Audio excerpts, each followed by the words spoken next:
手牵手，手把手，祷告手。走在台湾的路上，我们可知道，在康熙台湾跟现在有没有对比啊？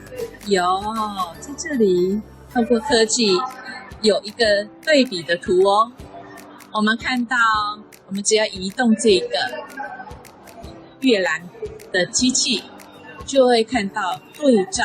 我们看到桌上有一个台湾的地图的对照，像现在来到了什么地方呢？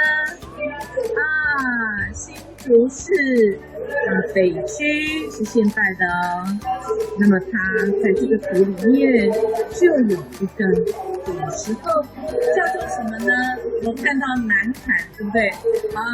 刚才是南坎，是我们熟悉桃园的，在古时候的台湾跟现在的对照，不管这世界怎么改变啊，在科技间怎么样子改变，唯有这位上帝一直带领我们在这个台湾的这个旅程，台湾的路上，他的爱永远都不改变。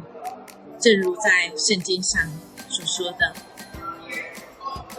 神为爱他的人所预备的是眼睛未曾看见，耳朵未曾听见，人心也未曾想到的。在100年前、200年前，谁会知道台湾有这种科技呢？谁会知道台湾今天是这么样子一个科技岛呢？台湾一直是上帝所恩待的地方。从过去的欧武来到了福摩萨，因为人看见台湾的美。